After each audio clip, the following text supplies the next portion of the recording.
नमस्कार। आज हम राजस्थान ज्योग्राफी कंटिन्यू कर रहे हैं, जिसमें हम न्यू चैप्टर स्टार्ट कर रहे हैं। चैप्टर नंबर 15, राजस्थान की जनजातियाँ, ट्राइब्स ऑफ राजस्थान।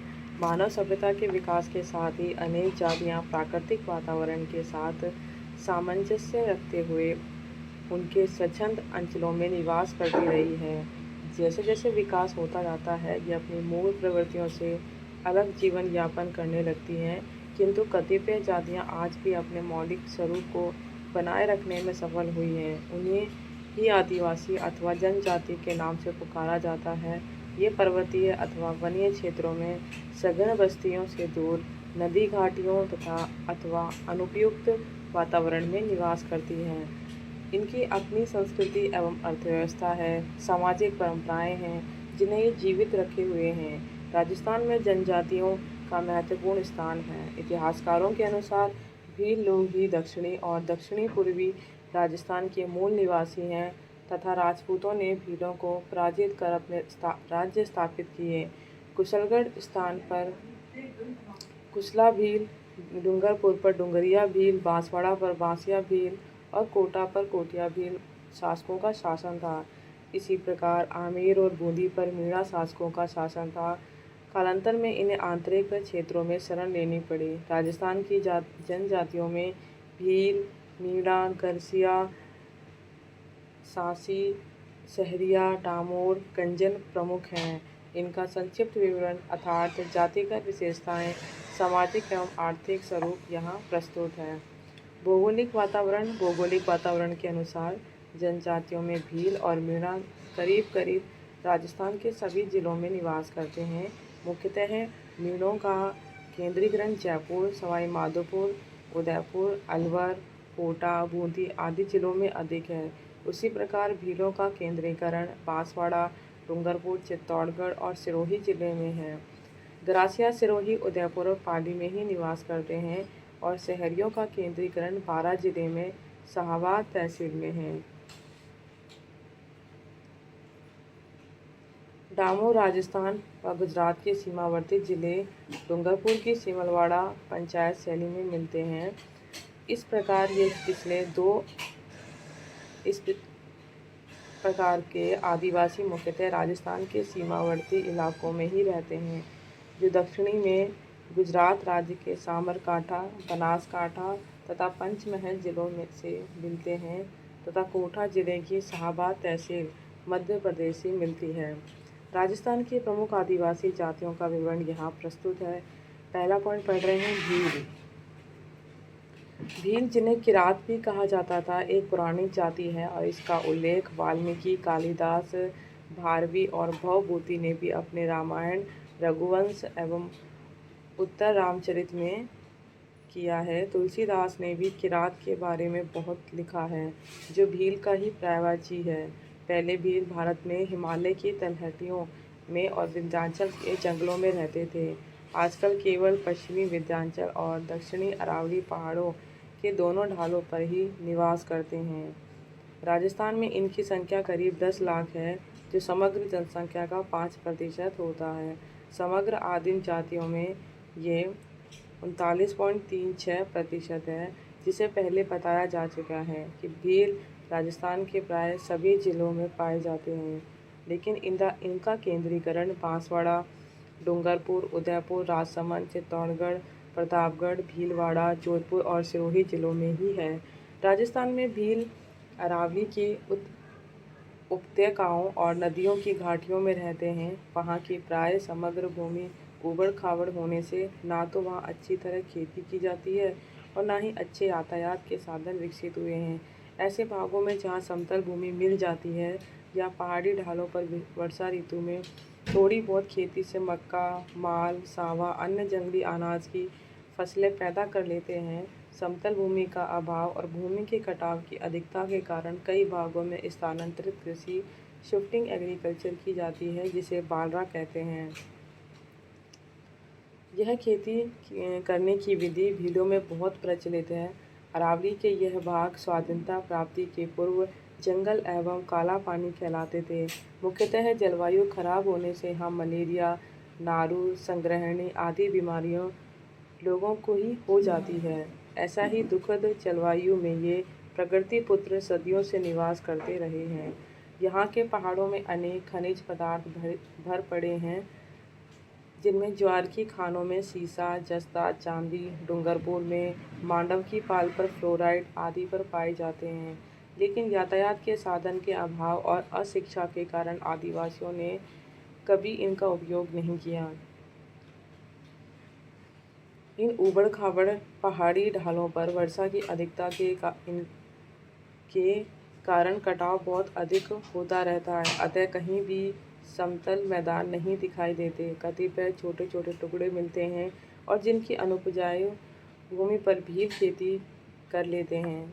इन्हें एकाकी और ऊबड़-खाबड़ इलाकों में जितना भी पानी बरसता है, वह बरसात में बहकर चला जाता है। गर्मियों में पीने का पानी का बड़ा अभाव रहता है, यहाँ तक कि जानवरों के पीने तक के लिए पानी नहीं रहता है। यदि कहीं पानी उपलब्ध होता है तो नदियों के गड्ढों में वहीं से पानी लाकर ये लोग पीते हैं। आदिवासी, वनवासी या वनस्थली पुत्र भील के लिए वन ही जीवन का बहुत बड़ा सहारा है।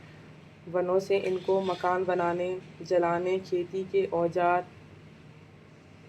बनाने के लिए लकड़ी एवं अन्य वनों से प्राप्त होने वाली वस्तुएं, गोंद, लाख, लकड़ी, जड़ी बूटियां बेचकर थोड़ा बहुत पैसा प्राप्त कर लेते हैं, जिससे अनाज, कपड़े, बर्तन और जेवर आदि खरीद लेते हैं। इन्हीं वनों में रहने वाले पशुओं का शिकार कर लेते हैं। भीलों के मकान वातावरण पर निर्भर करते हैं। ये जंगलों से प्राप्त लकड़ी और मिट्टी के बने होते हैं। बहुधा इनकी बस्तियां पहाड़ों ढालों पर बिखरी होती हैं। मकान कच्चा होता है। कच्ची दीवारों पर बांस या लकड़ी छाकर, खपरेल या पत्ते बिछाकर ये अपने टापरे बना लेते हैं। घर के चारों ओर कांटों की बाड़ बना लेते हैं, जो मुख्यतः रक्षा के लिए बनाई जाती है। 8-10 मकान का समूह फला कहलाता है और इस प्रकार 4-6 फले मिलकर पाल कहलाते हैं। भीलों का भोजन वातावरण की ही देन है। ये लोग वर्षा के दिनों में थोड़ी मक्का बो लेते हैं। मक्का इनका बहुत मुख्य पदार्थ है। इनके अलावा सांवा, मलीचा, कोदरा, माल आदि जंगली अनाज तथा शिकार से प्राप्त मांस एवं जंगली फल, बेर, करमदा, विलव, आम, तेंदुए, गुलर मुख्य हैं। भील लोग गेहूँ और सब्जियाँ बहुत कम खाते हैं। सब्जी के बजाय प्याज या नमक मिर्च अथवा किसी प्रकार की दाल से रोटी खा लेते हैं। आजकल भीलों में चाय पीने का शौक बढ़ गया है। प्रत्येक घर में चाय हमेशा बनती है। भील मांसाहारी जाति है, लेकिन इनमें गाय का मांस खाना वर्जित है। कभी कभी भैंस का मांस खा लेते हैं, लेकिन यह भी मुसीबत आने पर ही। वस्त्र देखा है कि प्रकृति में पले भील पहले ही ऐसे भागों में निवास करते हैं जहाँ लोगों को भोजन भी बड़ी कठिनाई से प्राप्त होता है। वस्त्र का क्या कहना, भीलों में काफ़ी संख्या में प्रौढ़ व बच्चे उघाड़े व नग्न ही रहते हैं।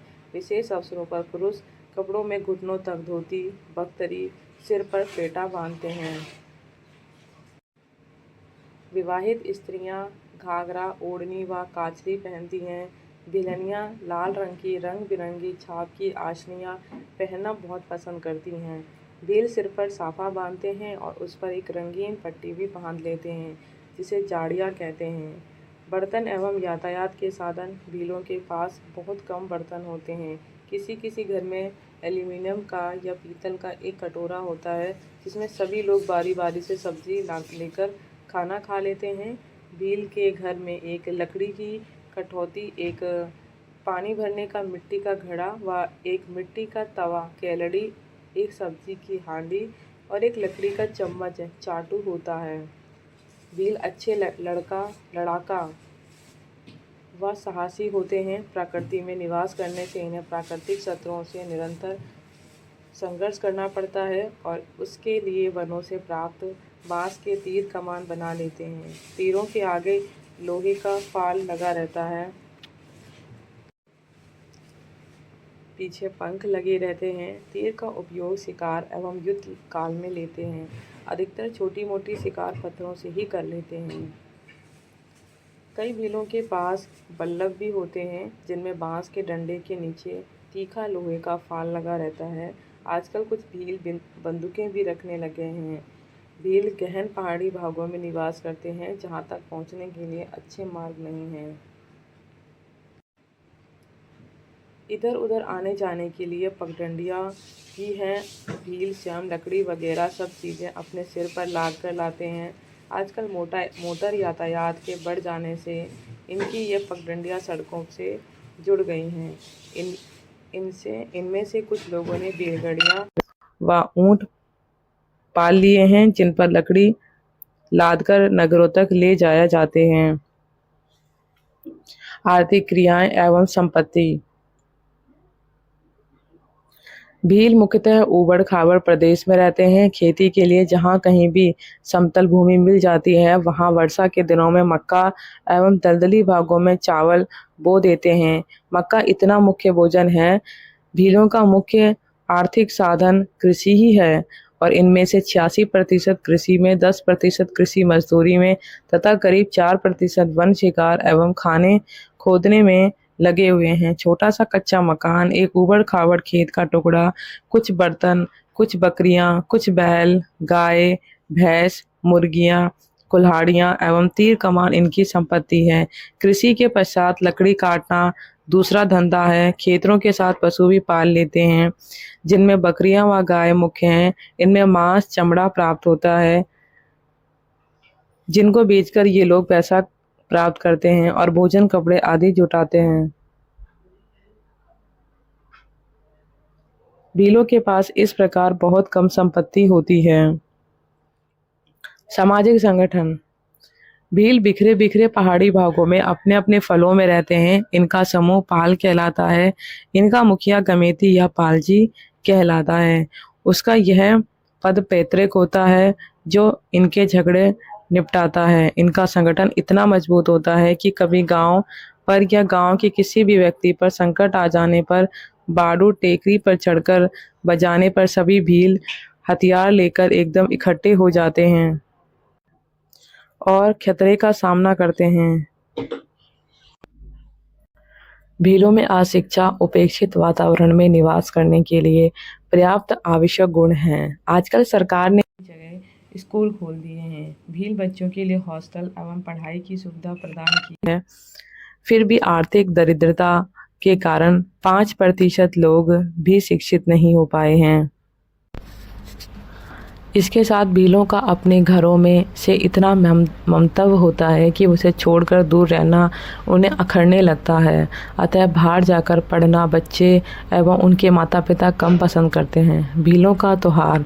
भीलों के संस्कार भी हिंदू जाति के होने से प्राय सभी हिंदू त्योहारों को मानते हैं। इसमें होली, दशहरा, दिवाली, मकर संक्रांति, शिवरात्रि एवं तीज के त्योहार बड़े धूमधाम से मनाते हैं। इसके अतिरिक्त अमावस्या, पूर्णिमा, एकादशी को पवित्र दिन मानते हैं। भीलों में मुख्यतः पितृसत्तात्मक समाज पाया जाता है।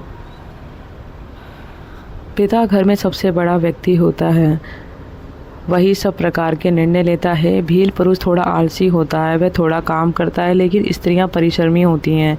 कई भीलों के बहुविवाह प्रथा होने से कई स्त्रियां होती हैं और वहीं उसका खाना, कपड़ा, तम्बाकू लाती हैं, खेत पर काम करती हैं। आदमी घर पर या पंचायत में फिरता रहता है। भीलों में बाल विवाह प्रथा नहीं है। जो भी विवाह होता है वह पुरुष व स्त्री के वयस्क अर्थात 15 वर्ष की आयु के पश्चात होता है। लड़कियां कभी कभी 8-10 वर्ष की उम्र में ब्याह दी जाती हैं। विवाह लड़के का पिता लड़की के पिता को दापा लड़की का पैसा देता है। विवाह में विधवा विवाह तो नहीं होता। भीलों में विधवा विवाह तो नहीं होता, लेकिन पुनर्विवाह व नातरा अवश्य होता है। कभी कभी यह नातरा एक भीलनी अपने पति के छोटे भाई के साथ भी कर लेती है, जिसे देवर बटा कहते हैं। भीलों में नातरा लाई हुई स्त्रियों के साथ आए हुए बच्चों को भी पुरुष अपने परिवार का सदस्य मानकर रखता है। ऐसे बच्चों को गोलड़ कहते हैं। बहुधा ये नातरे जाति के समारोह व मेले में तय हो जाते हैं। बाद में पंचायत बैठकर इन्हें कानूनी करार दे। जिसमें नातारा करने वाले पुरुष को जिस परिवार की स्त्री चली जाती है उसे झगड़ा और जिस परिवार की लड़की होती है उसे मायस, नकद, पशुओं या अनाज के रूप में चुकाना पड़ता है। भील पुरुष व स्त्रियां दोनों ही शराब पीते हैं तथा शराब पीने के बहुत शौकीन होते हैं। कई भील तो अपने दिन भर की कमाई का आधा शराब में ही खर्च कर देते हैं। स्त्रियों को गहने पहनना बहुत पसंद है। इन गहनों को पिंजनियाँ व बडार कहते हैं। बहुधा ये गहने पीतल के या कांसा के या गिलट के बने होते हैं। भील एक मस्त जाति होने से नाचने गाने की बहुत शौकीन होती है। नवरात्रि, होली या संक्रांति के अवसर पर या किसी मेले या विवाद आदि अवसरों पर ये लोग खूब नाचते हैं। कभी कभी रात भर नाचते हैं। नृत्य में पुरुषों के साथ स्त्रियां भी भाग लेती हैं। यह नाच चंग या ढोल की तान या ठुमके ढुमके पर या मादल के बजने के साथ ही शुरू होता है। सामाजिक संस्कार। भीलों में विवाह एक धार्मिक संस्कार हिंदुओं की तरह होते हैं। किसी पुरुष के मर जाने के 12वें दिन मृत्यु भोज होता है जिसमें सभी पाल के व चोखरे के लोग एकत्रित होते हैं। विवाह में ब्राह्मण आता है, वही मंडप के नीचे बिठाकर वर वधू का अग्नि की साक्षी में विवाह करवाता है। भीलों में विवाह के बारे में क्षेत्रीय नियंत्रण अधिक रहता है अथवा विवाह अपने पाल अथवा चौकियों या चौखले में ही होता है। नात्रे में पंचायत की सब कुछ कर लेती है।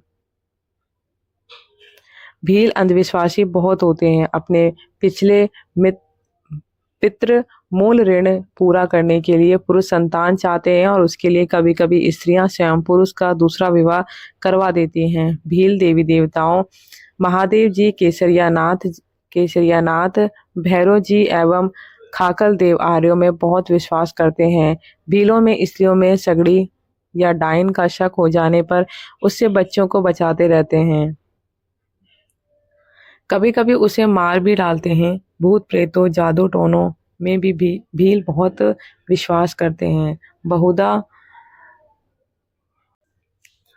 उनको खुश करने के लिए ये लोग बकरे, भेड़ों या भैंसों का बलिदान भी करते हैं। कभी कभी तो बीमारी या बच्चा होने की मान्यता कर लेने पर देवताओं को खुश करने के लिए वन या पहाड़ तक जला देते हैं। भील राजस्थान में 2 तरह के होते हैं, एक भील और दूसरे मीणा भील।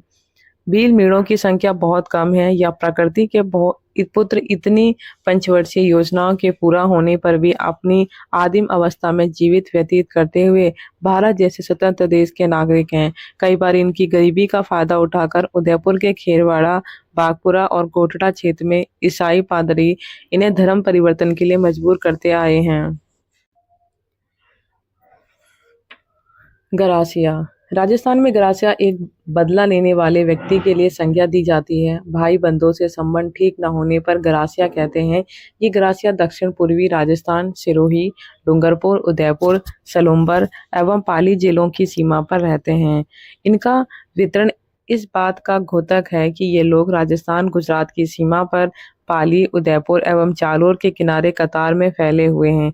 इनकी संख्या समग्र आदिवासी जनसंख्या का 6.70% है। गरासिया सांवले और स्वस्थ एवं लंबे कद के होते हैं। गरासिया आदिम हष्ट पुष्ट होते हैं। स्त्रियां थोड़ी आलसी एवं मस्त तबीयत की होती हैं। प्राकृतिक वातावरण। जलवायु की दृष्टि से यह क्षेत्र भीलों का प्रदेश सा ही है।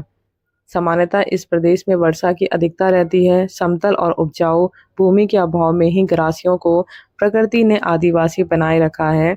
यहाँ कई खनिज पदार्थ भी पाए जाते हैं, लेकिन सर्वेक्षण न होने से उनका गरासियों के आर्थिक जीवन पर कोई महत्व नहीं पड़ा है।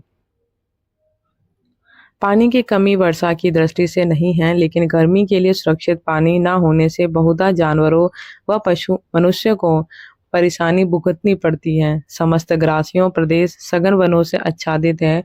वनों से इन्हें लकड़ी एवं अन्य उपज का शिकार प्राप्त होता रहता है। गरासियों का भोजन भी भीलों की तरह मक्का, बाजरा व मलीचा आदि है। इसके अतिरिक्त मांसाहारी होने से शिकार से मांस, जंगली फल भी भोजन के मुख्य अंग हैं। ये भी गौ मांस नहीं खाते हैं। सुअर, खरगोश, हिरन, सांभर का मांस बड़ी रुचि से खाते हैं। वनों में व ऊंचे तापक्रम में रहने से ग्रासियों को अधिक कपड़ों की आवश्यकता नहीं रहती। इनमें पुरुष घुटनों तक नीची धोती पहनते हैं व शरीर पर अंगरखी और सिर पर सफ़ेद या लाल फेंटा साफा बांधते हैं। विवाहित स्त्रियां लहंगा, ओढ़नी व कांचल पहनती हैं। बच्चे बच्चियां प्राय नग्न ही घूमा करती हैं। इसके अतिरिक्त ग्रासियां भी बड़े मस्त एवं प्रसन्नचित्त रहते हैं। ये लोग बड़े बड़े बाल रखने के शौकीन होते हैं।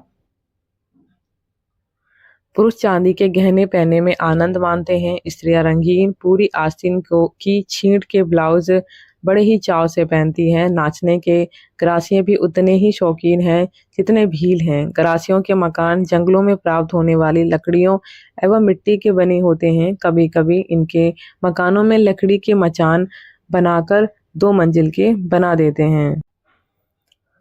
ग्रासियों का आर्थिक तंत्र। यद्यपि ग्रासियां लोग वनों में रहते हैं, वन ही उनके जीवन का मुख्य अंग एवं आधार है, फिर भी 85% ग्रासिया कृषि कार्य में लगे हुए हैं। यह मकान पैदा करते हैं, माफ़ी चाहूँगी, यह मक्का पैदा करते हैं। कभी कभी पानी मिलने पर गेहूँ जो भी पैदा कर लेते हैं। ग्रासिया की यहाँ एक ही फसल होती है। वर्ष के अन्य भागों में लकड़ी काटना, मजदूरी करना, ढोर चराना, शिकार आदि कार्य करते हैं। भीलों की तुलना में ग्रासिया अधिक संपन्न होते हैं। ग्रासियों का सामाजिक संगठन। अंधविश्वास ने तो ग्रासियों में भी घर कर रखा है। ये भी जादू, मंत्र, टोना, डायन, भूत प्रेतों में विश्वास करते हैं। ये उन्हें खुश रखने के लिए बलि चढ़ाते हैं। ग्रासियों का मुख्य त्योहार हिंदुओं की तरह दशहरा, दिवाली, संक्रांति, होली आदि हैं। इन्हें भी मेलों में भी सम्मिलित होने से बहुत आनंद आता है। सिरोही में सारकेश्वर के मेले में हजारों ग्रासियां सम्मिलित होते हैं, जहां वे अपनी आवश्यकता की चीज खरीदते हैं और साथी भी चुनते हैं। प्राय इनके गांव या फला 10 या 12 घरों के होते हैं। पालों का मुखिया पालवी कहलाता है। यह प्राय पैतृक पद होता है। वह सब प्रकार के निर्णय करता है। ग्रासिया अपने को भीलों से ऊंचा मानते हैं। ग्रासिया 2 प्रकार के होते हैं, एक भील ग्रासिया और दूसरे राजपूत ग्रासिया। भील ग्रासिया भीलों से अपना संबंध बतलाते हैं और उनके गोत्र भी भीलों के समान ही होते हैं। राजपूत ग्रासिया अपनी उत्पत्ति राजपूतों से मानते हैं और उनके गोत्र भी राजपूतों के से परमार, सोलंकी, चौहान आदि होते हैं। भील ग्रासियों को राजपूत ग्रासिया निम्न श्रेणी का मानते हैं। उनके साथ विवाह संबंध नहीं करते, खान पान में भले ही हिस्सा बटा लेते हैं। ग्रासियों में वैवाहिक संबंधों में क्षेत्रीय भावना अधिक है। अपने पाल या चौखले के बाहर नहीं जाते हैं। विवाह में लड़की के लिए लड़के के पिता को दापा या पैसा तथा कभी कभी पशु भी देने पड़ते हैं। अधिकांशतः यह रकम नकदी में ही ली जा सकती है। ग्रासियों में भी नातरे होते हैं। यह मेले या विवाह में ही होते हैं। नातरे को कानूनी करार पंचायत देती है। उसमें लड़की के पिता को मायस व पहले वाले व्यक्ति को झगड़ा दिलाती है। इसमें नकद, रुपया एवं पशुओं भी सम्मिलित हैं।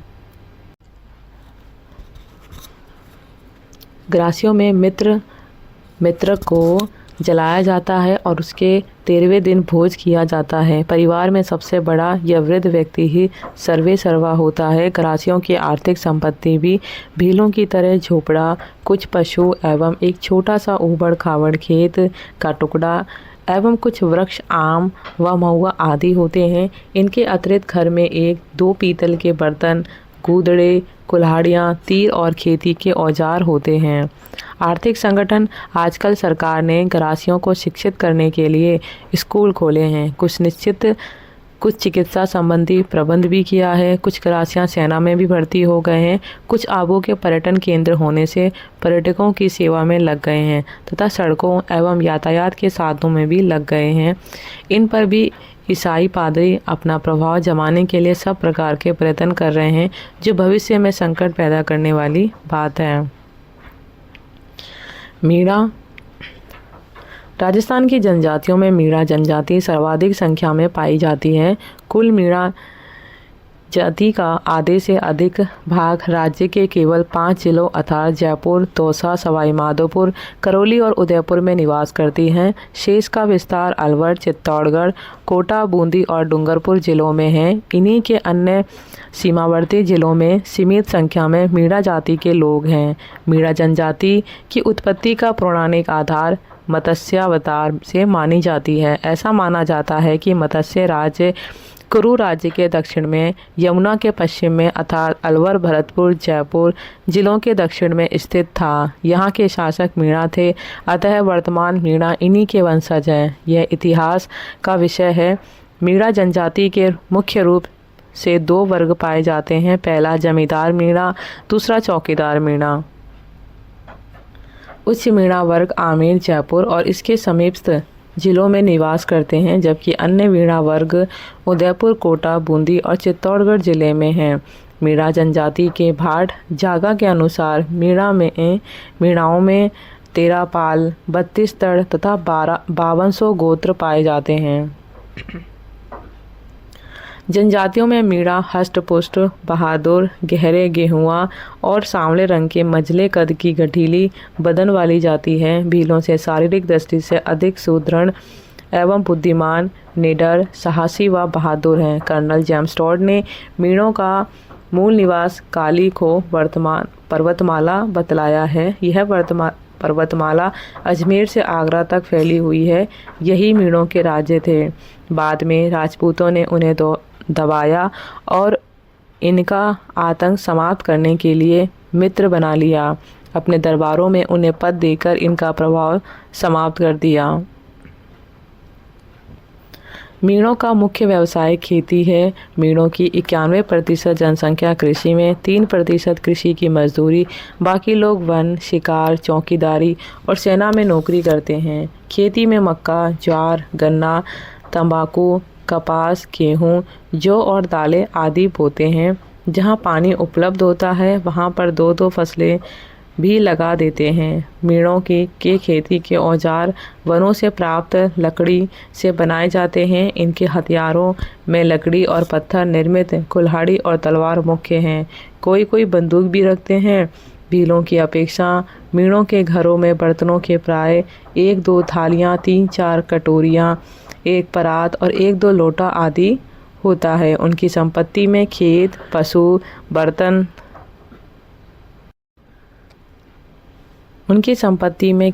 पशु, बर्तन और गूदड़े होते हैं। सामाजिक संगठन मीणा समाज पितृसत्तात्मक है, लेकिन कहीं कहीं मातृसत्ता का भी प्रभुत्व देखने को मिलता है। परिवार का वयोवृद्ध या कुटुंब का बड़ा आदमी ही नेतृत्व करता है। कहीं कहीं परिवार का नेतृत्व बुढ़िया, दादी एवं बुआएं किया करती हैं। ये ही बहुधा शादी विवाह, जाति के कलह एवं झगड़े निपटाती हैं।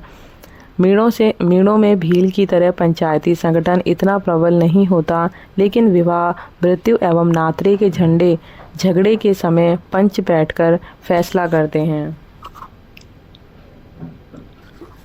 मीणाओं में देवर बट्टा, देवर से विवाह करने की प्रथा नहीं होती है। विवाह प्राय हिंदू विधि से ब्राह्मण करवाता है।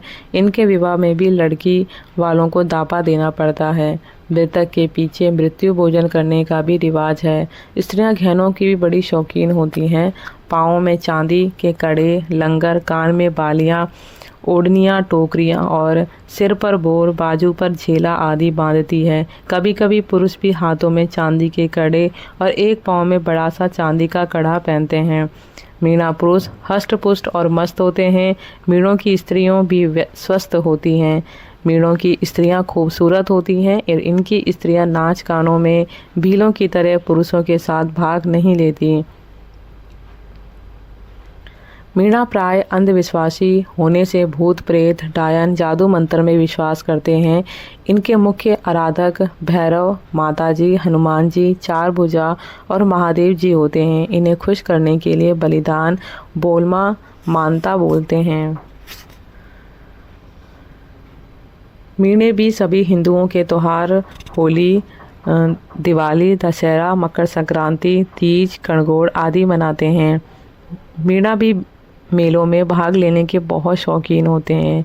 जयपुर का तीज का मेला, महावीर जी, केला देवी, शीतला माता, बड़वासी, चौथ का बरवाड़ा, चित्तौड़ी आडम आदि के मेलों में इकट्ठे होते हैं। आजकल मेलों में शिक्षा का प्रचार बढ़ रहा है, अतः अंधविश्वास कम होते जा रहे हैं। मीणा मूलतः कृषि का कार्य करते हैं। मीणाओं के संबंध में यह भी प्रसिद्ध है कि इनके कुछ समुदाय चोरी लूट का कार्य भी करते थे। इस प्रकार की प्रवृत्ति अपनाने वाले मीणा को जरायम पेशा या आपराधिक माना जाता था, किंतु वर्तमान में मीणा जनजाति एक संगठित एवं प्रगतिशील जाति है। कृषि तथा अन्य व्यवसाय के साथ साथ वर्तमान में सरकारी सेवाओं में इनकी प्रधानता है, जो उच्च स्तरीय राजकीय सेवाओं से साधारण सेवाओं तक में है। वर्तमान में मीणाओं का एक समुदाय जो उच्च सेवाओं में पदस्थ है, उनका पारिवारिक जीवन उच्च स्तरीय है। स्वतंत्रता के पश्चात मीणा जनजाति ने सामाजिक, आर्थिक एवं राजनीतिक दृष्टि से पर्याप्त प्रगति की है और वर्तमान में भी यह प्रगति के पथ पर अग्रसर है। सहरिया राजस्थान के जनजातियों में सबसे कम जनसंख्या वाली जाति है।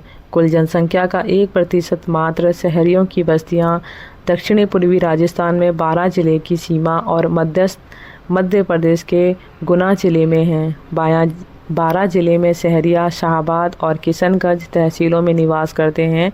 सहरिया के निवास का क्षेत्र पहाड़ी और ऊबड़ खाबड़ तथा वनों से ढका हुआ है। इस भाग में बहुत कम समतल भूमि पाई जाती है। वर्ष भर में इन भागों में 20 से 30 इंच तक वर्षा हो जाती है, जिससे कंटीली झाड़ियाँ और चौड़ी पत्ती वाले वन उग जाते हैं। मूलतः यह क्षेत्र अन्य जंगली या वन्य प्राणियों के रहने का है, लेकिन समाज के उपेक्षित अंग सहरिया आदिवासियों के तो घर ही जंगल हैं।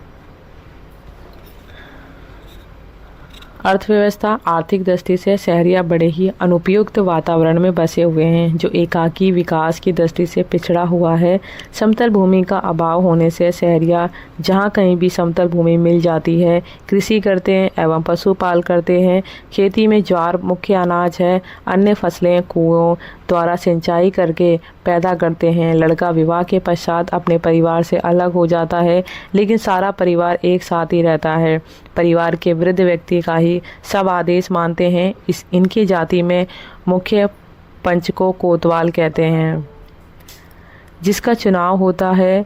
संभव हो तो दूसरी फसल से गेहूं, जौ आदि पैदा कर लिए जाते हैं। शहरियों का मुख्य भोजन ज्वार ही है। उन्हें पशुओं से दूध, मांस और चमड़ा मिल जाता है। सहरिया भी भीलों व मीणों की तरह मांसाहारी हैं। ये लोग बकरी, भेड़ व सूअर का मांस ही खाते हैं। गौ मांस इनमें वर्जित है। सहरिया आर्थिक दृष्टि से पिछड़े हुए हैं। इनमें से कई लोग बहुत पिछड़े हुए हैं। इनमें से कई लोग मजदूरी करते हैं और कर्जे से दबे रहते हैं। शहरियों की मुख्य संपत्ति इनके मकान, कुछ कपड़े, छोटा सा खेत, कुछ औजार व हथियार और कुछ मिट्टी के बर्तन आदि होते हैं। आजकल सहरिया शहरों में चौकीदारी, बैंड बजाना व सड़क पर काम करने में लग गए हैं। कोई मुर्गी पालन भी करने लग गए हैं। शहरियों के शरीर पर भी भीलों की तरह कपड़ों का अभाव ही रहता है। उनके मकान भी वनों से प्राप्त लकड़ी, मिट्टी और कहीं कहीं पत्थरों से बने छत्रनुमा होते हैं, जिन्हें सहरिया बंगला कहते हैं। शहरियों में 45% लोग ही खेती करते हैं। 35% सहरिया अन्य किसानों के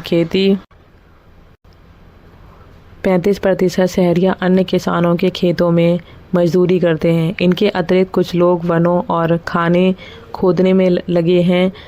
पशुपालन केवल संख्या की दृष्टि से ही किया जाता है, ना कि आर्थिक सहायता की दृष्टि से होता है। वनों से जलाने की लकड़ी, गोंद, घास तथा जड़ी बूटियां इकट्ठी करने के बाजार में बेच देते हैं। सामाजिक संगठन शहरियों का सामाजिक संगठन भी अन्य आदिवासी जातियों का सा ही है। इनमें भी ऊंच नीच का आधार रहता है। इनमें पुरुषों की संख्या स्त्रियों के तुलना में अधिक है। इनमें चौहान, डोडिया गोत्र आदि होते हैं। शहरियों का भी अंतर विवाही समुदाय है। शहरियों के विवाह में वर पक्ष को लड़की के पिता को तापा देना पड़ता है।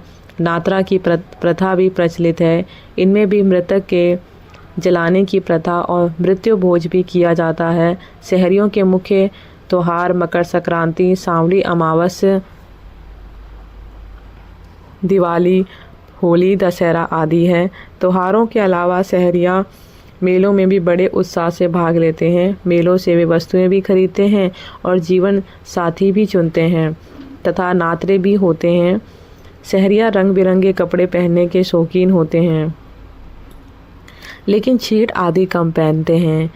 गहने पहनने का रिवाज भी शहरियों में मिलता है, लेकिन भीलों जितना नहीं।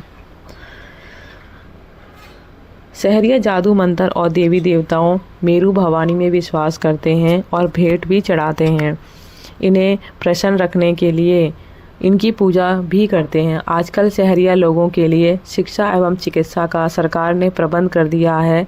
आजकल बंगालियों को घट्टा घट्टी आदि लोगों के साथ शहरिया मजदूरी चौकीदारी का काम करने लग गए हैं। शिक्षा का प्रचार एवं चंबल की नहरों से सिंचाई का प्रबंध बढ़ जाने से इनके आर्थिक स्तर में भी सुधार आया है। डामोर के दक्षिणी क्षेत्र के डूंगरपुर जिले की सीमलवाड़ा पंचायत समिति तथा बांसवाड़ा जिले में गुजरात की सीमावर्ती क्षेत्रों में निवास करते हैं। कुछ डामोर उदयपुर, राजसमंद, चूरू एवं गंगानगर जिले में भी हैं। डामोर दक्षिणी अरावली के पर्वतीय क्षेत्रों में ऊबड़ खाबड़ भूभाग में निवास करते हैं। वर्षा काल में 30 से 35 वर्षा हो जाने से मक्का, चावल आदि की खेती करते हैं। वर्ष के अन्य समय में पानी जहाँ उपलब्ध होता है वहाँ गेहूँ, जौ आदि भी बो दिया जाता है। डामोर के 95% लोग खेती करते हैं। ये अच्छे कुशल कृषक हैं। खेती में मक्का, ज्वार, बाजरा, गेहूँ, जौ, चना, हामली, कुई, कोदरा, कांगनी, उड़द, मूंग, गन्ना आदि पैदा कर लेते हैं।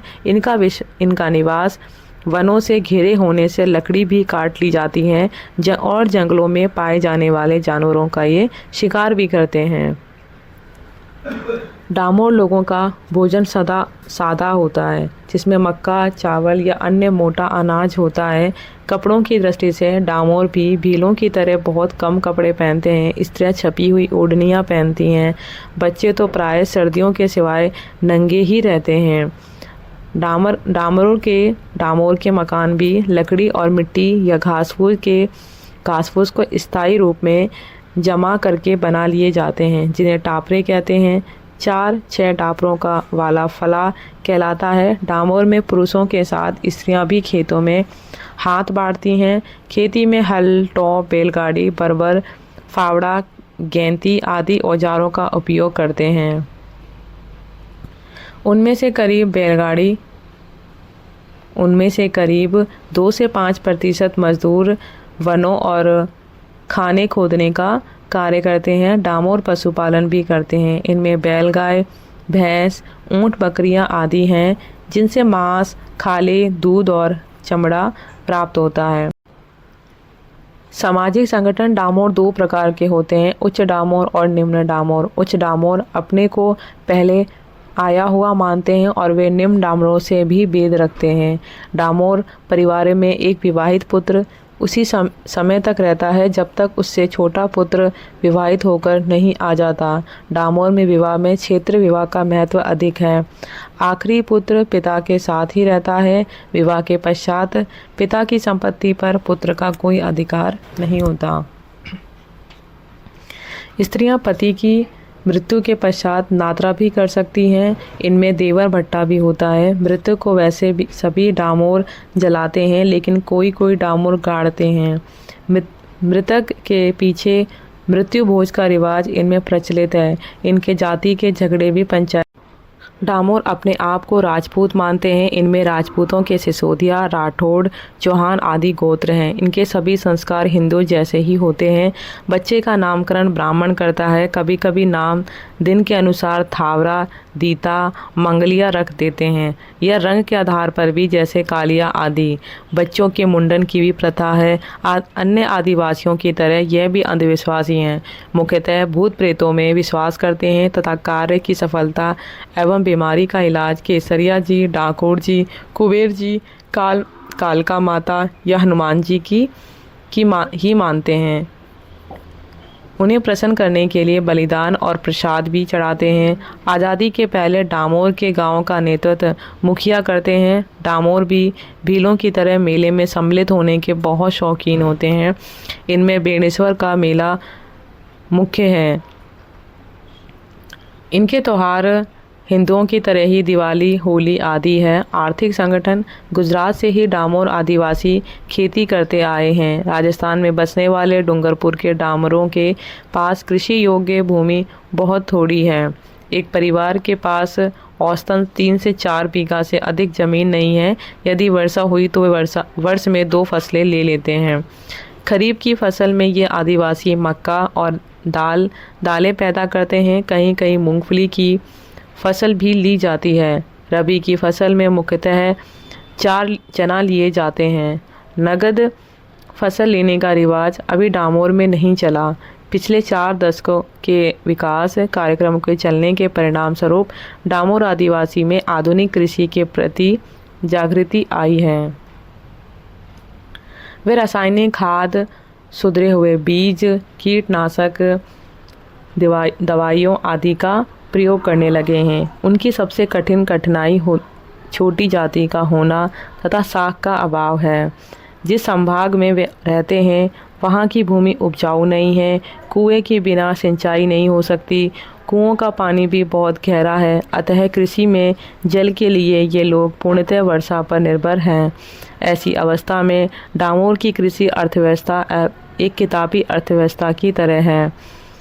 जीविकोपार्जन के लिए उन्हें दिहाड़ी पर काम करना पड़ता है और इस जनजाति के जवानों को डूंगरपुर शहर तथा सागवाड़ा कस्बे में मजदूरी करते हुए देखा जा सकता है। कुछ डामोर तो अहमदाबाद और बड़ोदरा में मजबूत के लिए जाते हैं।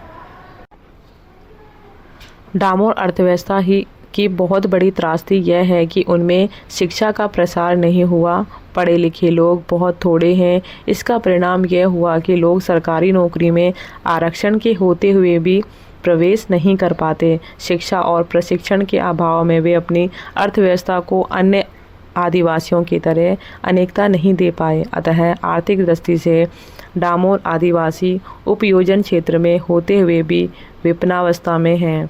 सांसी जनजाति भरतपुर जिले के कुछ क्षेत्र में खानाबदोश जीवन व्यतीत कर रही है। सांसी जनजाति की उपजातियां सांसी जनजाति 2 उपभागों में विभाजित है, वीजा और मावा। पारिवारिक जीवन सांसी जनजाति बहिर्विवाही है। इसके सदस्य अपने समूह के भीतर विवाह नहीं करते। इन जनजाति में वैवाहिक संबंध माता पिता द्वारा निश्चित किए जाते हैं। विवाह से पूर्व यौन संबंध को अनुचित माना जाता है। इस नियम का उल्लंघन करने वाले को दंड दिया जाता है और इसमें विधवा पुनर्विवाह का प्रचलन नहीं है। परंतु भाई की मृत्यु होने पर मृतक का भाई अपनी भाभी को रखेल के रूप में रख लेता है।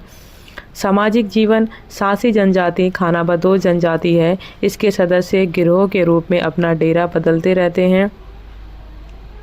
इनके कोई स्थायी मकान नहीं होते। अस्थायी जीवन होने के कारण इस जनजाति के सदस्य तंबू में रहते हैं। धर्म सांसी जनजाति के सदस्य हिंदुओं की भांति देवी देवताओं की पूजा करते हैं। होली और दीपावली के अवसर पर वे देवी पर बकरे की बलि चढ़ाते हैं। इनमें पीपल, नीम, बरगद के वृक्षों की पूजा की जाती है। खान पान सांसी जनजाति के सदस्य मांसाहारी होते हैं। इसके अतिरिक्त वे मदिरा पान भी करते हैं।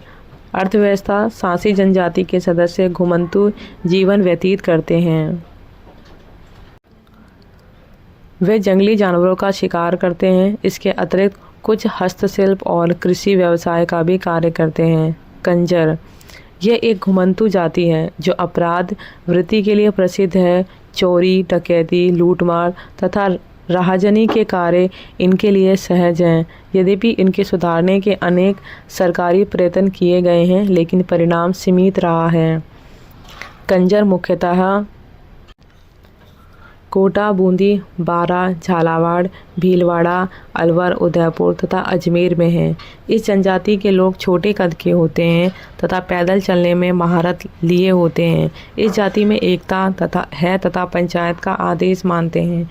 पटेल का स्थान कंजर परिवारों में प्रमुख माना जाता है। नियमों का उल्लंघन करने वालों को पंचायत द्वारा किया जुर्माना देना होता है। चौथ माता और हनुमान जी उनके आराध्य देव हैं। कंजर महिलाएं नाचने गाने में प्रवीण होती हैं। इनमें तलाक प्रथा भी प्रचलित है।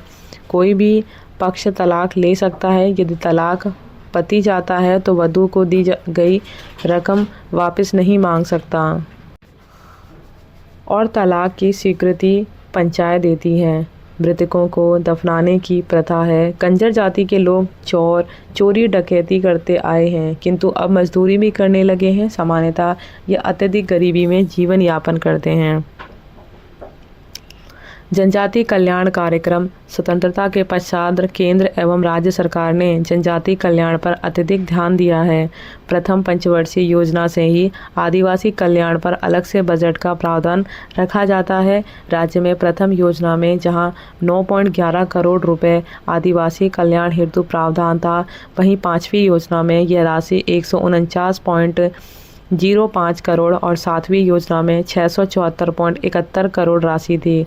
आठवीं योजना में आदिवासी कल्याण पर राज्य सरकार ने विशेष ध्यान दिया तथा 1992-97 के मध्य 1200 करोड़ रुपए से अधिक खर्च किए गए। इस योजना में जनजाति कल्याण का उद्देश्य था, पहला, आर्थिक विषमताओं को दूर करने के लिए जनजाति के लोगों की गरीबी और बेरोजगारी कम करना। दूसरा पॉइंट है इनके जीवन स्तर में गुणात्मक सुधार हेतु आवश्यकता कार्यक्रम चलाना, आधारभूत संरचना में सुधार एवं विकास करना, गहन शैक्षिक कार्यों के माध्यम से लोगों में आत्मविश्वास का संचार करना और जागृति लाना। इस दिशा में जनजाति कल्याण हेतु महत्वपूर्ण क्षेत्र थ्रस्ट एरियाज निर्धारित किए गए हैं। मछली पालन, रेशम उत्पादन, बागवानी, बंजर भूमि पर वन लगाना, तिलहन एवं सब्जियों का उत्पादन। पशुपालन पर भी विशेष ध्यान दिया गया है और यह क्रम नवी योजना में भी जारी रहा और वर्तमान में भी जारी है।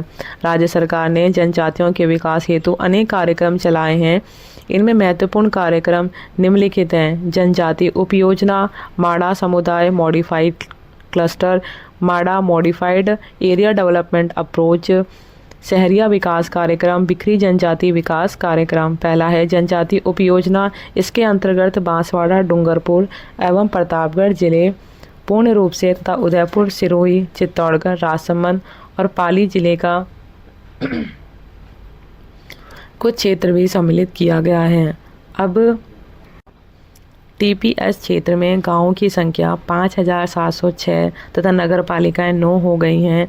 यह वृद्धि 9 दिसंबर 2014 को की गई और यह आदिवासी प्रधान है। इसके अंतर्गत जनजाति के लोगों की आर्थिक स्थिति सुधारने एवं क्षेत्रीय विकास के कार्य किए जाते हैं। इसमें सिंचाई, फल विकास, बीज उर्वरक वितरण, फार्म वानिकी एवं सामुदायिक विकास योजना के माध्यम से विकास किया जाता है। दूसरा है माड़ा समुदाय, माड़ा क्लस्टर। यह एक केंद्र प्रायोजित योजना है जिसमें 8 जिले और 59 गांव सम्मिलित हैं। इसके अंतर्गत व्यक्तिगत लाभकारी योजनाओं जैसे बागवानी, कृषि प्रदर्शन, कुओं को गहरा करना, हैंडपंप लगाना तथा अंश पूंजी के लिए अनुदान देना सम्मिलित है। तीसरा पॉइंट है परिवर्तित क्षेत्र विकास दृष्टिकोण, मॉडिफाइड एरिया डेवलपमेंट अप्रोच। माड़ा इस योजना में जनजाति बहुल 44 खंड सम्मिलित किए गए हैं। इस योजना के अंतर्गत शिक्षा प्रचार प्रसार, स्वरोजगार जैसे दरी बुनना, बढ़ईगिरी, हथकरघा आदि प्रशिक्षण केंद्र खोलना सम्मिलित है। इसमें 15% केंद्र, 5 आश्रम छात्रावास और 24 पशु नस्ल सुधार केंद्र प्रारंभ किए गए हैं। चौथा पॉइंट है शहरिया विकास कार्यक्रम।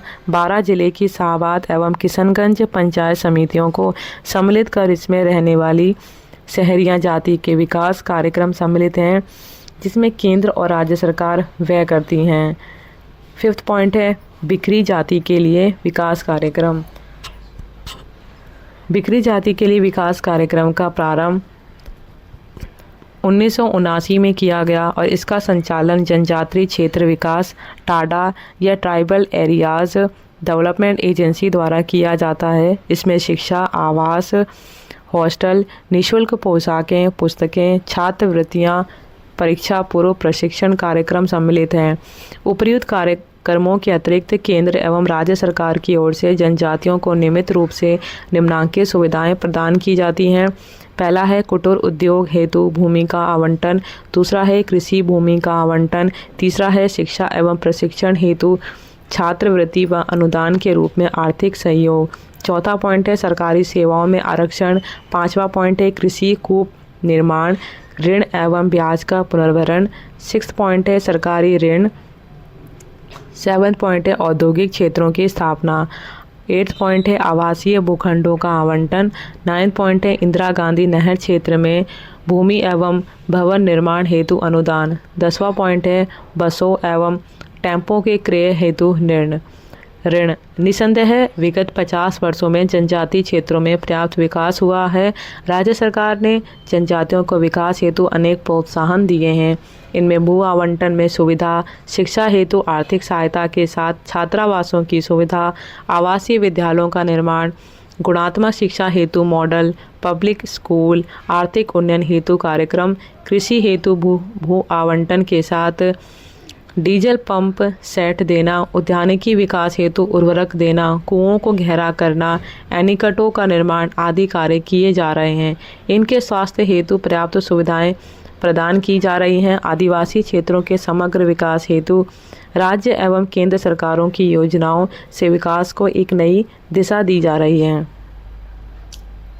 जनजातियों में शिक्षा का प्रचार प्रसार हुआ है तथा उनका सामाजिक विकास निरंतर हो रहा है। सरकारी सेवाओं में उच्च प्रशासनिक एवं अन्य पदों के साथ शिक्षा, स्वास्थ्य, तकनीकी, विज्ञान, उद्योग, लेखा, पुलिस आदि सभी सेवाओं में जनजातियों का समुचित प्रतिनिधित्व हो रहा है। इनके आर्थिक स्तर में पर्याप्त विकास हुआ है तथा अब ये सामाजिक रूढ़ियों से भी ऊपर उठ रहे हैं। किंतु अभी भी भील, गरासिया, सहरिया, डामोर तथा घुमक्कड़ जातियों में निवास में विकास होना है। इनमें विकास की गति कम है। आवश्यकता है इनमें महिला शिक्षा की, क्योंकि जनजाति की महिलाओं की स्थिति आज भी अच्छी नहीं है। बहुत कम महिलाएं सरकारी सेवाओं में महिला आरक्षण का लाभ उठा रही हैं। जैसे जैसे शिक्षा का प्रसार हो रहा है, महिलाओं में जागृति आ रही है। आवश्यकता है जनजातियों में भी जो वर्ग अपेक्षाकृत पिछड़ा रह गया है उसकी पहचान कर उन्हें समुचित सुविधाएं प्रदान कर विकास की मुख्य धारा में जोड़ने की और अन्य कार्य केंद्र और राज्य सरकार कर रही हैं। आज ये चैप्टर यहीं कंप्लीट होता है। धन्यवाद।